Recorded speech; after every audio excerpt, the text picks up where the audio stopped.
Salam saudara, apa kabar? Semoga Tuhan terus memelihara dan memberkati saudara dimanapun saudara berada. Mari kita akan kembali bersama-sama merenungkan firman Tuhan. Kita mohon pimpinan Tuhan untuk terus membimbing kita di dalam setiap langkah kita. Kita mulai dalam doa. Bapa kami sungguh bersyukur untuk hari ini. Terima kasih untuk kasih setiamu yang tidak pernah putus-putusnya dalam hidup kami. Tuhan, kami mohon tuntunanmu mengawali hari ini. Kami boleh bersama-sama duduk diam untuk belajar firman-Mu. Tuhan, tolong kami supaya kami boleh mengerti dan kami boleh mendapat kekuatan dan tuntunan dari kehendak-Mu. Terpujilah nama-Mu demi nama Tuhan Yesus. Amin. Saudara, ada satu pertanyaan yang terus saya renungkan berhubungan dengan peristiwa pandemi COVID saat ini. Ya, tentunya ini berkenaan dengan iman banyak orang. Setelah pandemi ini berlalu, kira-kira banyak orang nanti semakin sungguh-sungguh untuk mengikut Tuhan atau sebaliknya, justru banyak orang yang akan meninggalkan imannya. Tentu masing-masing kemungkinan tersebut punya pijakan masing-masing. Yang satu mungkin akan menyadari kefanaan dan kerapuhan manusia di dunia ini, lalu mereka akan semakin bertekun untuk mencari Tuhan, untuk mengikuti Tuhan, untuk melayani Tuhan.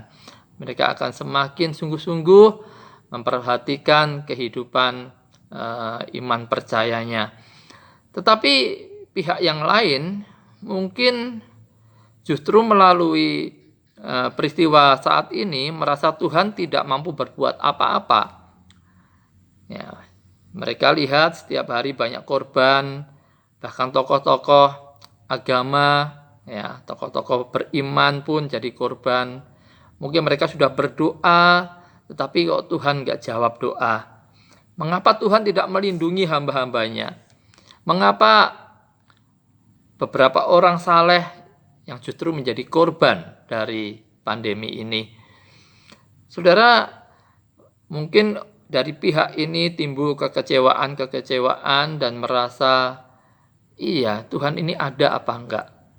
Ya, lalu dia memutuskan untuk tidak percaya kalau Tuhan itu ada.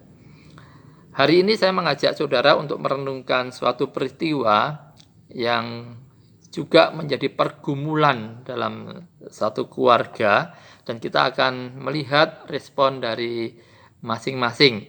Kita akan belajar dari Ayub 2 ayat 9 sampai 10. Saya akan membacakan bagi saudara sekalian.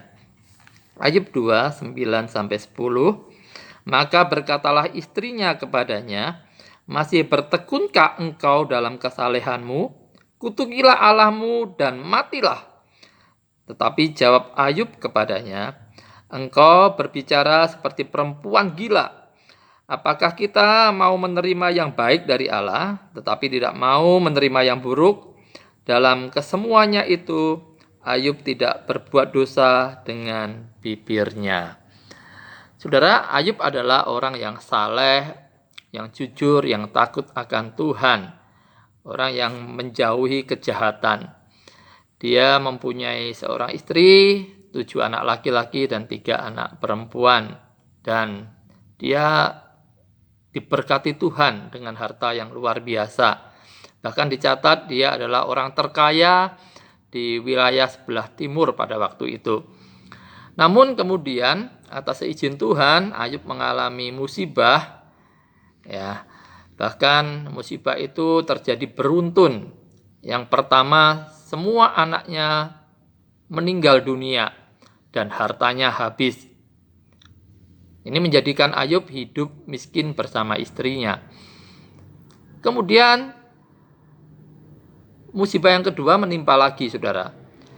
Ya, Ayub kesehatannya menjadi rusak. Ya, Ayub kena barah dari telapak kaki sampai kepala. Ya, bara ini berbau busuk, saudara. Penyakit ini tentu sangat gatal karena ditulis di situ Ayub ini menggaruknya sudah pakai beling, saudara. Mungkin dengan tangan sudah tidak mempan. Jadi kita bisa membayangkan begitu parah musibah yang Ayub alami. Nah, sekarang kita akan melihat bagaimana reaksi Ayub dan istrinya terhadap musibah yang Tuhan izinkan terjadi menimpa mereka. Bagaimana reaksi Ayub terhadap musibah itu, saudara? Di pasal pertama, kedua, ya kita lihat Ayub tidak mengutuk dan menggerutu. Ayub tidak sekalipun mempertanyakan keberadaan Tuhan. Justru Ayub tetap percaya kepada Tuhan. Ia memahami bahwa apa yang ia miliki itu adalah milik Tuhan. Jadi jika Tuhan mau mengambilnya, dia akan merelakannya. Memang kemudian di pasal-pasal selanjutnya, saudara, ketika teman-teman Ayub datang, yang semula motivasinya untuk memberikan kekuatan penghiburan, justru kemudian berubah menjadi menyudutkan Ayub. Ya, ini sempat menggoyangkan kepercayaan Ayub.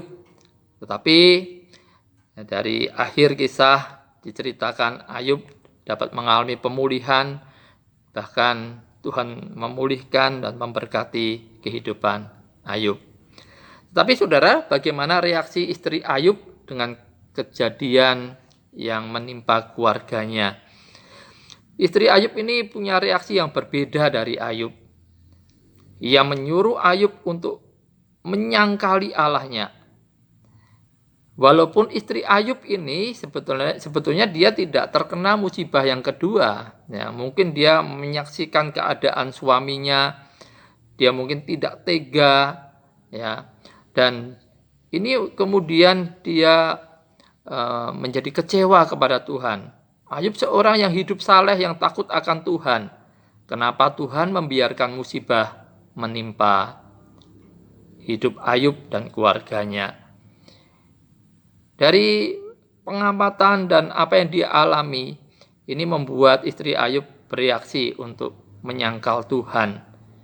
Bahkan dia menyuruh Ayub untuk menyangkali dan kemudian merelakan Ayub untuk mati.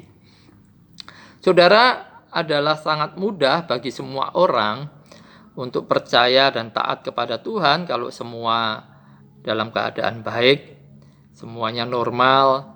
Tetapi kalau keadaan berbalik 180 derajat, musibah, penderitaan terjadi, masih bisakah seseorang untuk tetap percaya kepada Tuhan? Jika saat ini kita semua sedang bergumul dengan COVID-19 ini, kita melihat banyak orang yang meninggal, bahkan hamba-hamba Tuhan tidak sedikit yang meninggal dunia. Bagaimana reaksi saudara terhadap keadaan ini? Apakah saudara bereaksi seperti Ayub ataukah seperti istri Ayub? Mungkin banyak orang akan bersikap seperti istri Ayub, kecewa kepada Allah dan meninggalkan imannya. Ya, seringkali orang-orang ini menuntut Tuhan untuk melakukan apa yang ia kehendaki, apa yang ia mau. Sehingga ketika sesuatu terjadi berbeda dengan keinginannya, tidak seperti yang ia inginkan, ya, lalu orang-orang ini akan marah kepada Tuhan, kecewa, dan dia akan meninggalkan imannya. Ya, saya mengajak semua jemaat, saudara sekalian, untuk dapat bereaksi seperti Ayub. Kita belajar dari Ayub yang meski harus mengalami musibah yang begitu berat, tetapi dapat tetap percaya kepada Tuhan. Satu jawaban Ayub ini menarik sekali, saudara. Ketika istrinya menyuruh dia untuk meninggalkan Tuhan, ya, Ayub berkata, "Engkau berbicara seperti perempuan gila. Apakah kita mau menerima yang baik dari Allah, tetapi tidak mau menerima yang buruk? Kata gila ini dalam terjemahan lain adalah bodoh, saudara. Apa yang dianggap Ayub sebagai kebodohan di sini? Yang pertama, saudara, yaitu menyangkal Tuhan, tidak percaya kalau Tuhan itu ada. Sebenarnya, saudara, lebih sulit untuk mempercayai bahwa Tuhan itu tidak ada daripada mempercayai jika Tuhan itu ada. Tuhan memberikan wahyu umumnya. Kita bisa melihat keadaan dunia ini, semesta ini. Ada keteraturan, ada hukum alam. Siapa yang membuatnya? Jikalau bukan Tuhan. Kita bisa melihat letak planet bumi.